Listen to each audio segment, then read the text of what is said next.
Hello friends, क्या आपके भी मन में ये डाउट आता है कि डिड का मतलब होता है था थे थी, वॉज वर का भी मतलब होता है था थे थी और हेड का भी मतलब होता है था थे थी। तो कहने का मतलब ये हुआ कि हिंदी के वाक्य के एंड में था थे थी आता है तो हम डिड का भी यूज करते हैं, वॉज वर का भी यूज करते हैं और हेड का भी यूज करते हैं। तो फिर इन तीनों में डिफरेंस क्या है? अगर यही डाउट आपके मन में भी आता है तो आज की ये क्लास आप लोगों के लिए ही है, क्योंकि आज की इस क्लास में हम डिड, वॉज वर और हेड के बारे में डिटेल से पढ़ने वाले हैं कि आखिर इनमें डिफरेंस क्या है। फ्रेंड्स, हिंदी में इन तीनों का मतलब भले ही सेम होता है, था थे थी, लेकिन इनमें बहुत बड़ा अंतर होता है। यहीं पर हम कंफ्यूजन में बहुत बड़ी गलती कर देते हैं। जहां हमें डिड लगाना होता है हम वॉज वर लगा देते हैं, और जहां हेड लगाना होता है वहां डिड लगा देते हैं, और जहां वॉज वर लगाना होता है तो हम हेड या डिड लगा देते हैं। फ्रेंड्स, आज की इस क्लास में आपका ये कॉन्सेप्ट बिल्कुल क्लियर हो जाएगा। तो friends, let's start the class. सबसे पहले हम देखेंगे कि डिड का यूज था थे थी के सेंस में कैसे होता है। तो फ्रेंड्स, आपको बता दूं कि डिड का प्रयोग सिंपल पास्ट टेंस में करते हैं, और सिंपल पास्ट टेंस में a single complete action in the past में हुए किसी एक कार्य के लिए इसका प्रयोग किया जाता है। एग्जाम्पल के तौर पर मैं कोटा गया था। एक्चुअल में ये सिंपल पास्ट टेंस के अफर्मेटिव सेंटेंस का एक सेंटेंस है, और इसे इंग्लिश में बनाने के लिए जो स्ट्रक्चर होता है वो कुछ इस प्रकार से हैं। सबसे पहले आप बोलते हैं सब्जेक्ट, और सब्जेक्ट के बाद आप बोलेंगे वर्ब की सेकंड फॉर्म, और उसके बाद आप बोलेंगे ऑब्जेक्ट, और आपका सेंटेंस हो जाएगा I went to Kota, I went to Kota. और इसी सेंटेंस को आपको यदि नेगेटिव या फिर इंट्रोगेटिव सेंटेंस के तौर पे बनाना हो या फिर बोलना हो, जैसे कि मैं कोटा नहीं गया था, या फिर आप बोलते हैं क्या मैं कोटा गया था, या फिर आप कहाँ गए थे, तो ऐसे में यहाँ हम हेल्पिंग वर्ब के रूप में डिड का यूज करते हैं, और इनका स्ट्रक्चर कुछ इस प्रकार से होता है। नेगेटिव सेंटेंस का स्ट्रक्चर होता है, सबसे पहले आप बोलेंगे सब्जेक्ट, सब्जेक्ट के बाद आप डिड हेल्पिंग वर्ब का यूज करेंगे। डिड हेल्पिंग वर्ब सभी सब्जेक्ट के साथ समान रूप से प्रयोग की जाएगी। उसके बाद आप लगाएंगे नॉट, और नोट के बाद आप बोलेंगे वर्ब की फर्स्ट फॉर्म, और सबके लास्ट में ऑब्जेक्ट यदि दिया हुआ तो। इंट्रोगेटिव सेंटेंस के लिए आप सबसे पहले बोलेंगे हेल्पिंग वर्ब डिड, डिड के बाद आप बोलेंगे सब्जेक्ट, और सब्जेक्ट के बाद वर्ब की फर्स्ट फॉर्म, और फर्स्ट फॉर्म के बाद ऑब्जेक्ट बोलेंगे। और यदि आप लिख रहे हैं तो साइन ऑफ इंट्रोगेशन जरूर लगाएं।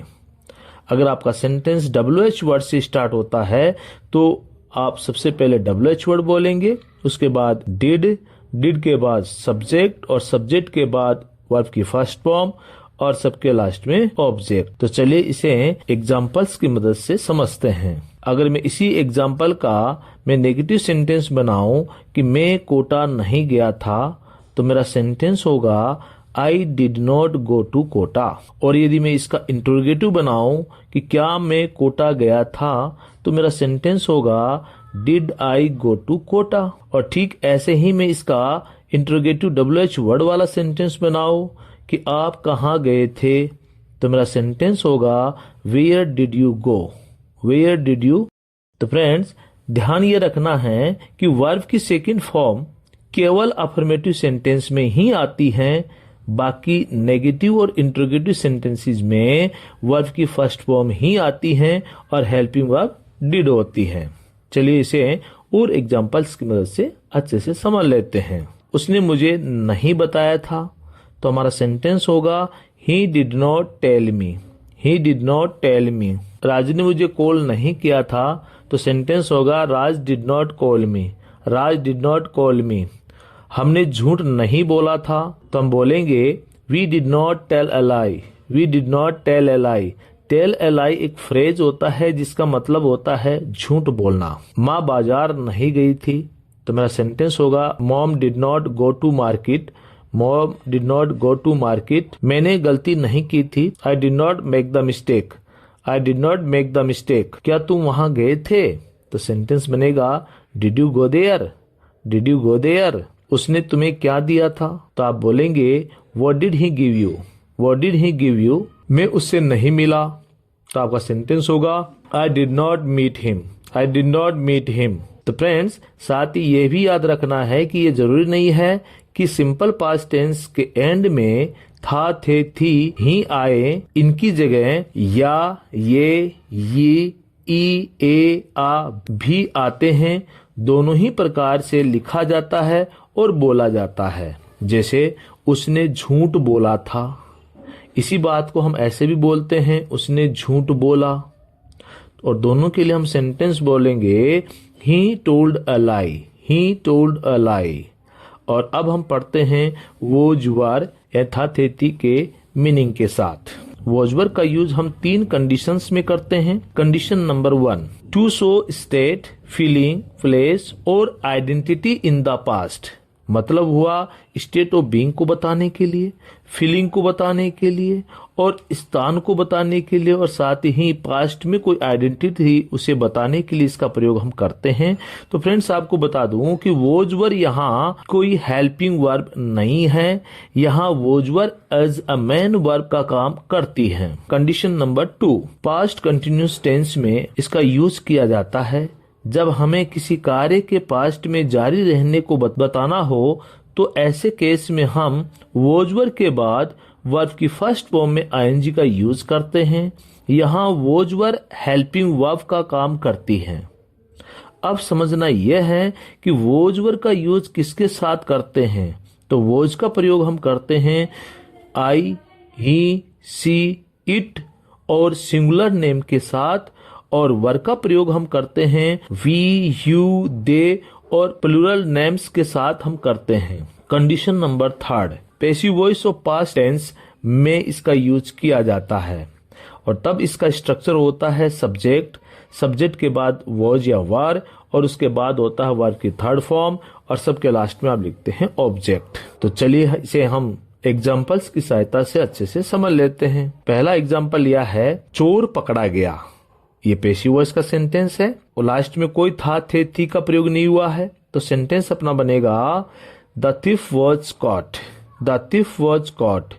यहाँ वॉज हेल्पिंग वर्ब है और कॉट वर्ब की थर्ड फॉर्म। उसे इनाम दिया गया तो सेंटेंस बनेगा he was rewarded, he was rewarded. मुझे यातना दी गई तो I was tortured, I was tortured. Invite किया गया तो आप बोलेंगे दे वर इनवाइटेड, दे वर इनवाइटेड। वह एक अध्यापक था तो आप बोलेंगे he was a teacher, he was a teacher. पापा ऑफिस में थे तो papa was at office, papa was at office. हम थके हुए थे तो we were tired, we were tired. हम बाजार में थे तो we were in the market, we were in the market. वह बूढ़ा था तो he was old, he was old. वह काला था तो हम बोलेंगे इट वॉज डार्क या फिर it was black, it was dark या फिर इट वॉज ब्लैक। मैं बाइक चला रहा था तो I was riding the bike, I was riding the bike. हम नाच रहे थे we were dancing, we were dancing. वे गार्डन में खेल रहे थे तो they were playing in the garden, they were playing in the garden. और अब लास्ट में है हैड, था, थे, थी के रूप में। इसका यूज हम 2 प्रकार से करते हैं। पहला है to show position, relation, disease in the past और सेकंड है पास्ट परफेक्ट टेंस में। यहाँ ये ध्यान रखना है कि पोजीशन इन द पास्ट का मतलब है पास्ट में आपके पास कोई चीज थी और इसका स्ट्रक्चर होता है सब्जेक्ट प्लस हैड, हैड के बाद ऑब्जेक्ट। ये अफर्मेटिव सेंटेंस का स्ट्रक्चर है। और यदि हमें नेगेटिव सेंटेंस में बताना हो तो स्ट्रक्चर होता है सब्जेक्ट, सब्जेक्ट के बाद आप डिड हेल्पिंग वर्ब लगाएंगे, उसके बाद आप नोट लिखेंगे और सभी सब्जेक्ट्स के साथ आप हैव वर्ब का यूज करेंगे। सबके लास्ट में आप ऑब्जेक्ट लिखेंगे। और यही यदि आप इंट्रोगेटिव सेंटेंस में आप बताते हैं तो डिड हेल्पिंग वर्ब पहले आएगी, उसके बाद सब्जेक्ट, सब्जेक्ट के बाद हैव और हैव के बाद ऑब्जेक्ट लिखेंगे। अगर WH वर्ड से आपका सेंटेंस बनता है तो सबसे पहले आप WH वर्ड बोलेंगे, उसके बाद डिड, डिड के बाद सब्जेक्ट, सब्जेक्ट के बाद हैव और सबके लास्ट में ऑब्जेक्ट और अगर आप लिख रहे हैं तो साइन ऑफ इंट्रोगेशन जरूर लगाएं। तो चलिए इसे भी हम एग्जाम्पल्स की मदद से समझते हैं। मेरे पास एक गाय थी, मतलब मेरे पास पास्ट में कोई गाय थी, तो मैं बोलूंगा I had a cow, I had a cow. Meera के पास एक घर था, Meera had a house, Meera had a house. मेरे पास कुछ नहीं था, तो मैं कहूंगा I had nothing, I had nothing. उसके 4 बेटे थे, तो मैं कहूंगा he had 4 sons, he had 4 sons. मेरी एक बहन थी, तो मैं कहूंगा I had a sister, I had a sister. उसके पास गाय नहीं थी, तो मेरा सेंटेंस होगा he did not have a cow, he did not have a cow. मुझे सिरदर्द था, तो मैं कहूंगा I had a headache, I had a headache. उसे बुखार था, तो मैं कहूंगा he had a fever, he had a fever.